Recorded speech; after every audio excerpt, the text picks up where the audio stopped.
Ikalikeme, Iauke Mamekani. Hello, my name is Clint McKay.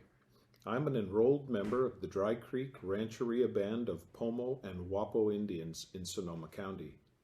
I'm also Wintun Indian from Trinity County up in Northern California.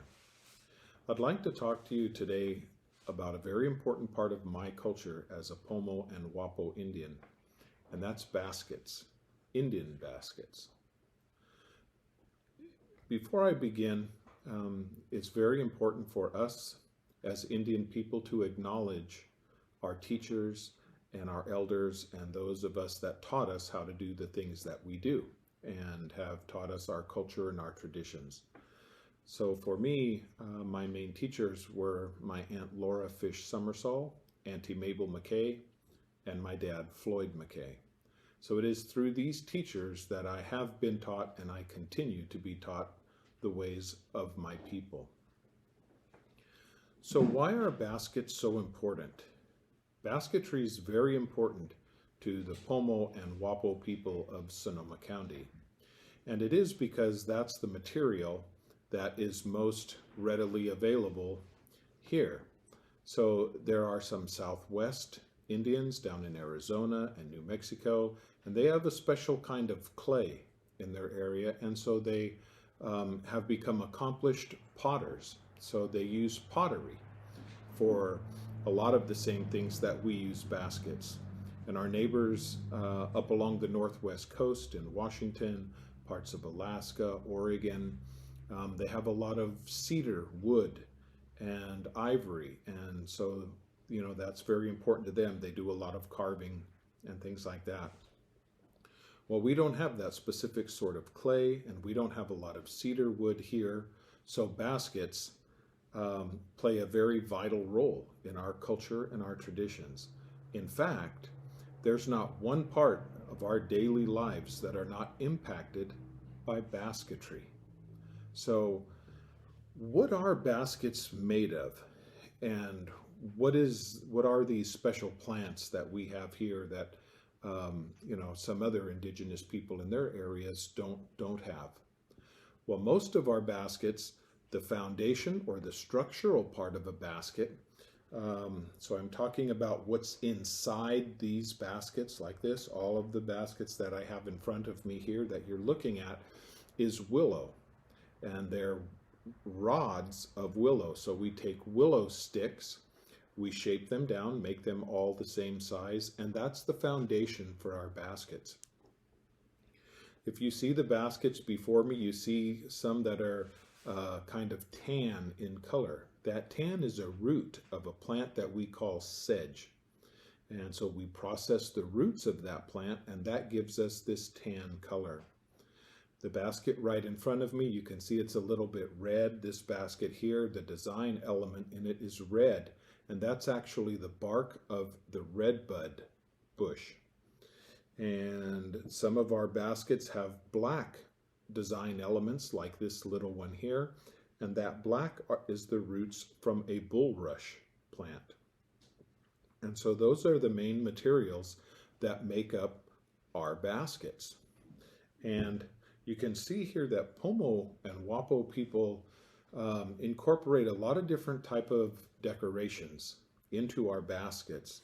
So we have the different designs. Again, we have redbud bark for the red here. We have bulrush root for the black portion. This design here, the black, that's a bulrush root. We also incorporate beads in some of our baskets. So you can see here all the beads on this basket, and how we put those beads on these baskets is while we're putting the stitches of the sedge root in, we're actually going through and stringing the beads. So these beads are woven right into the basket itself. And you can see that some of our baskets we incorporate feathers. So these are the quail top. These are the top knots of the quail bird. And this big feathered basket right here, those are pheasant feathers. And so we've incorporated, again, these feathers are actually sewn into the basket. So when we're making the stitches, we're putting the vein of that feather actually into our stitch. So these feathers are very, very secure, and they're very tightly attached to the basket. And so I talked before a little bit about why baskets are so important and how many different parts of our lives baskets impact. And so if I was to talk to you about everything that we do, from gathering food to storing our food to cooking our food, every aspect of our lives are impacted by basketry. And I'd like to share some of these baskets with you, and hope to explain why they're so important to our culture even today. So this basket right here, this is a baby basket. So these are the types of baskets that we carry our babies in. And so you can see that it's very, very sound. It's very strong. And we have what we call a tump line in the back. So that's what the mother would use to carry the baby over her back.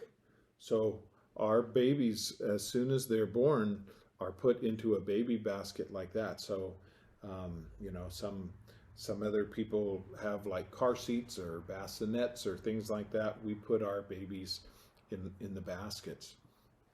And so when we're gathering our food, we have big cone-shaped baskets. I don't have one here today, but it's called a burden basket, and it's how we gather our food, our acorns, our clover, pine nuts, whatever it is we're gathering. And then this here, this basket, this is a cooking basket. So yeah, we actually cook inside baskets.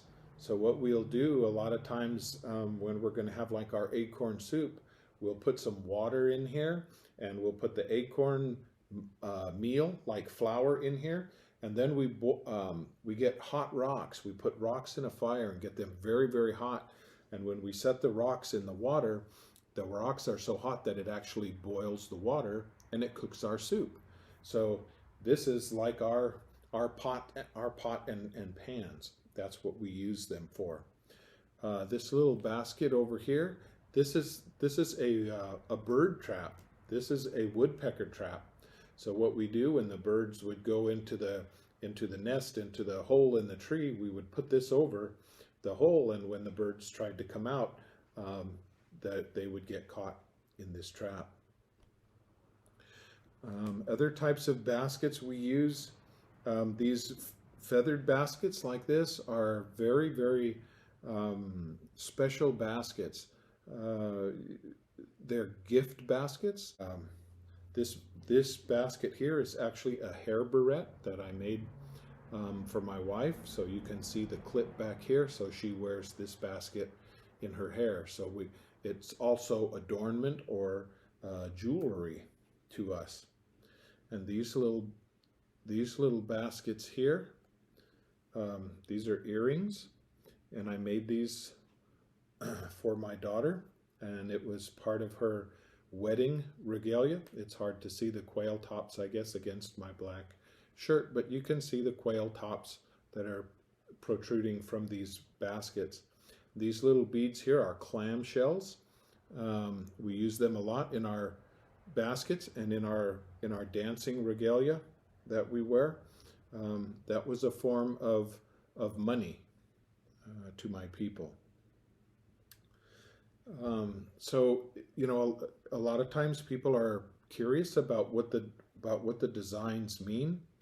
So here we have a design that we call ant trails, and you can see the little trails that would be followed along here. Those are ant trails.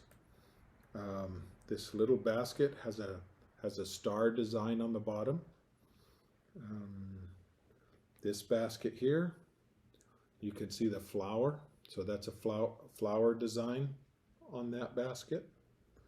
And then this beaded basket, that is lightning bolts. So lightning is very, very powerful, right? Lightning storms and rainstorms can be very powerful. So that basket, and then of course there's a star on that one as well. This basket here is very, very special to me and to my family. And if you see this design right here, you'll see these lines come up and then they go out. So they're kind of up and out, and you'll see how they go like that. And this is what we call quail top. This is quail top knots, quail top designs. So you can see how the actual feathers in this basket go up and out, and that's what this design represents, is the actual quail top, the feather right there.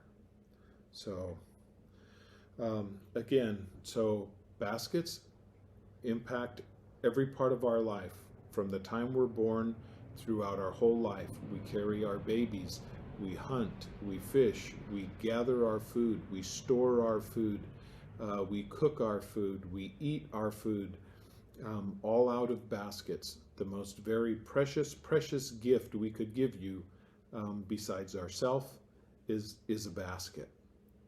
And so this is something that's really important to my people, because it's what defines us. It's what identifies us as Pomo and Wappo people. So it's you know, this is something that we carry on. All 3 of my children weave baskets. All 4 of my grandchildren weave baskets. So, you know, this isn't something that that Indian people used to do a long time ago. This is something that we still actively do today. So we continue to weave today. We continue to practice our culture, do our traditions. We speak our language, and you know, I hope that this has been good information for you. I hope you enjoyed our little talk today as much as I enjoyed talking with you. So know that Pomo and Wappo Indians are still here in Sonoma County, and we're still weaving baskets. We're still practicing our culture and our traditions. Thank you.